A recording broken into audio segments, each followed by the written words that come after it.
From now on, this boy makes the most expensive car in the world, which even the kings and queens line up to buy. At the age of 4, this boy had to work in the fields to feed himself, and his mother separated him from herself and said, "I can't keep you with me. I don't have money. I have a lot of debt." This boy never got to study in school or go to college, but he not only designed complex engines, but even made an airplane engine and shocked the whole world. We are talking about the founder of Rolls Royce, Sir Frederick Henry Royce. Today, the market value of this company is more than 4 lakh crores. Even today, the value of this car is more than 200 crores. And in this, we can buy 50 glittering Lamborghinis. But the question arises that Henry, who has never studied engineering, how did he make the engine of the airplane? And in this journey, what kind of a genius partner did he find who not only changed the future of Rolls-Royce, but also the entire car industry? Henry was born on 27th March 1863 in a small village in England, and he was the youngest of his 5 brothers and sisters. Henry's father was a mill of a small piece of wheat that he had borrowed for a few years. But Henry's father was not very good at business, due to which his small business was not going well, and he was constantly losing money. Till 1867, when Henry was only 4 years old, his father James got bankrupt, and he had to close his flour mill. After that, his whole family shifted to London to look for work. They had to pay lakhs of rupees, and to run their house, Henry and his siblings had to start working at a very young age, till when Henry was 4 years old, and his parents dropped him off at school and sent him to a rich neighbor for a job. Henry worked in the fields of his neighbor's farm to drive away the birds. Even for many days, Henry and his brothers and sisters had to sleep without eating anything. And after a few years, when his condition started to get better, Henry got one more shock. Actually, in 1872, when Henry was only 9 years old, his father James died in his debt. Henry wanted to study again, but now he had no option. 9-year-old Henry had to find work again, and to support his family, he started delivering newspapers and letters. There used to be a lot of time when Henry didn't even get anything to eat. Henry had become very weak and so thin that he looked like a skeleton, because of which he got many diseases. But Henry's problem is still not being solved. Henry's mother had to raise Henry and his 4 brothers and sisters, which was very difficult for them, because of which Mary took a decision that would stay in Henry's mind for the rest of his life. Henry's mother was so helpless that she called Henry and told him, "Son, I can't keep you with me anymore. I have a lot of debt on me. I have to keep you away from me." Henry went into shock by this, but Mary sent Henry to an old couple who wanted to keep Henry's children with her. But this old couple didn't have much money either. And here, too, for many years, Henry was called Rose in the name of food, only milk and some bread. Henry had to get out of here, and he used to think that if I want to change my life, I will have to work and earn money. That's why in 1878, at the age of 15, he came to his aunt and took some money from her and started training in Great Northern Railways. But Henry had no home to stay. He went back to his aunt and said, "Aunt, can I stay with you? I have already paid you so much money. Keep it here. I can't afford it anymore." After a few days, he met a man named George, whose son was training Henry with hevelock. George told Henry, "Henry, why don't you shift in with us to my house? I have a workshop at home. You can also do your training there."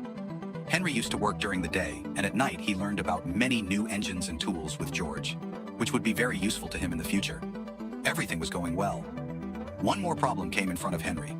The money that his aunt gave Henry for the 3rd year of training was all gone. He asked for help from many people, but no one helped him. And finally, he stopped his training in railway works. At the age of 17, Henry got a job in Electric Light and Park Company. He would get an hour to work for 1 rupee. Still, Henry's focus was only on learning new things. Whenever he got time, he would take books from himself. He would study math, French, and even engineering. He was so dedicated in his new job that he would forget his food after working many times. And after saving his money, he would take classes in electric engineering till late night, so that he could learn something new. Finally, Henry's dedication and his attitude of learning new skills impressed his boss. His boss called Henry and said, "Henry, we are very happy with your work and dedication. We've decided to send you to Liverpool as a chief engineer." In 1882, Henry was promoted at the age of 19, and now his career was going well. But only 2 years later, Henry got an auto istar in his life. In 1884, the company Henry worked for was ruined, and the bank sealed all his offices. But this time, they made a big decision. "I don't want to do any job bob anymore. I will use my engineering knowledge and start my own business." In 1884, Henry and Claremont started F.H. Royce and Company in Manchester, which used to make engineering tools. They rented a shop in Manchester. There was a small room on top of it, in which they both lived. They had invested their lifetime savings in this business. And in the beginning, for many days, they used to heat up the sandwiches in an old stove every day. But Henry was very hardworking. And in a few months, he made a doorbell that worked like lightning, which people loved in the market. Henry had some money, and he decided to make bigger things. Like after doorbell, he made electric generators, and he became so successful till 1894 that his company started making electric cranes. Henry was doing business of 20 lakhs every year, and his company had saved 30 lakhs. Henry had become rich now, but Henry had to make it big. Until this time, the first car to run on petrol had arrived in the market, and Henry's engineering mind became very interested in it.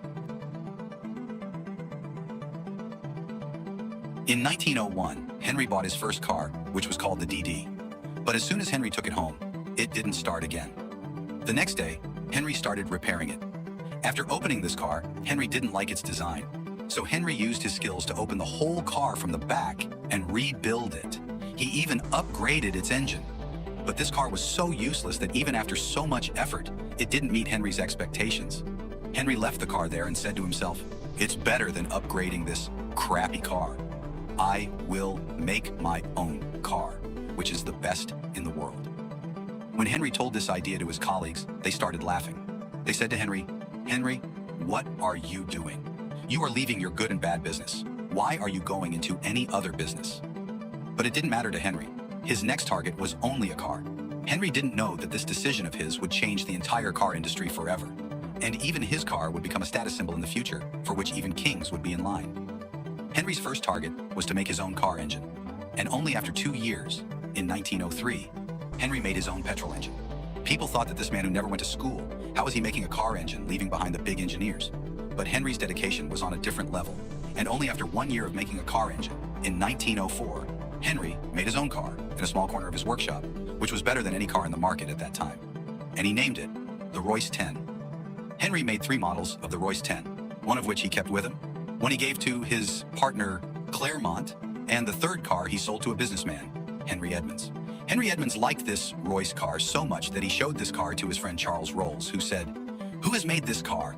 I want to have a meeting with him quickly." This meeting was the most important meeting of the entire car industry. Charles's story was the exact opposite of Henry's. He was born in 1877 in a very rich and powerful family in London. Like Henry, Charles was also very interested in engines.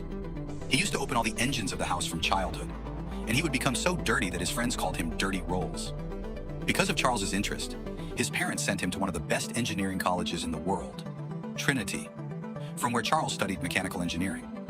Here, Charles had become so interested in cars that in 1896, at the age of just 18, he went to France himself and bought a car called Fader. In fact, Charles was one of the best car buyers in England, and he was so interested in cars that in 1903, he opened his own car dealership under the name of C.S. Rolls and Company. Finally, on May 4th, 1904, 2 legends of the car industry, Henry Royce and Charles Rolls, met. Everyone thought that on one hand, Henry, who never went to school because of poverty, and Charles, who was from one of the richest families in the world and the best college, could not be partnered. But in this meeting, something very interesting happened. Charles took Henry's car for a test drive, and he liked this car so much that he came back and said to Henry, "I want to do a partnership with you. Make as many Royce 10 cars as you can make and send me. I will buy all the cars and sell them." In fact, Charles himself drove the Royce 10 back to London, and he liked this car so much that he went to his best friend's house in London at night and literally woke him up at night and said, wake up. I have found the best motor engineer in the world." Finally, in 1906, they both started a company called Rolls Royce Limited, and this car was going to be the best car company in the world in just 2 years. Until now, the Rolls Royce 10 was very famous. And when Charles got his money and business skills, with Henry's engineering skills, he launched this car, which was going on 6 cylinders in 1906, which was named Rolls Royce Silver Ghost. Henry joined Charles and installed the world's most powerful and stable engine in it.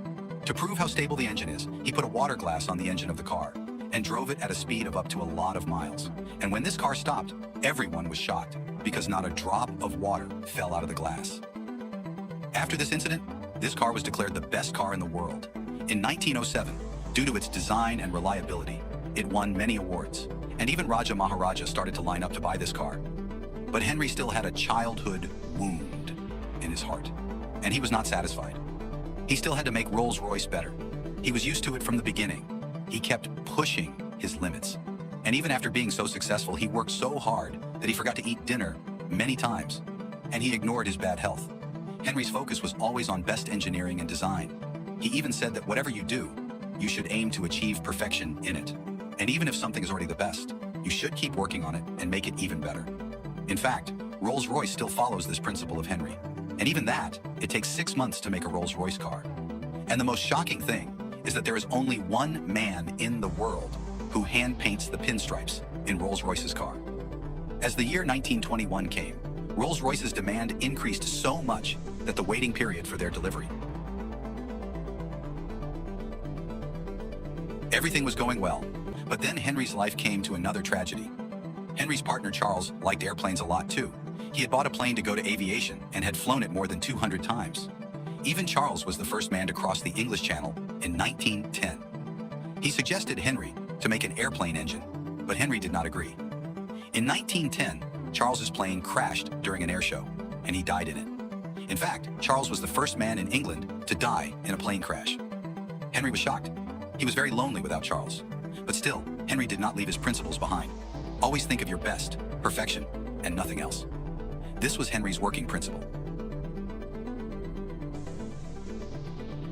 Henry had decided to fulfill the dream of making Charles's airplane engine. And in 1915, during the World War, he built the Rolls Royce Eagle engine, which was one of the best plane engines in the world. And it never failed in any test or operation. In 1928, he built the R-plane engine, and this engine made the world record of running at 655 kilometers per hour. Henry was constantly working, but due to his habit of never stopping, he started getting sick. In the early 1930s, he built the legendary Merlin engine. But till now, Henry was almost on his deathbed. After a few months of making the Merlin engine, in 1933, sadly, Henry died. But till his end, Henry was so dedicated that he died just a few hours before. He was making a sketch of his car's shock absorber, and just a few hours before his death, he called his secretary, Aubin, and asked him to safely deliver this sketch to his workers from the factory. Today, Rolls-Royce is one of the most famous car companies in the world. Many of us think that this is a dream car. And all this started with the story of a poor child who had to work at the age of 4, who never went to school, but who always believed that a poor man can make the best car company in the world with the power of perfection and hard work.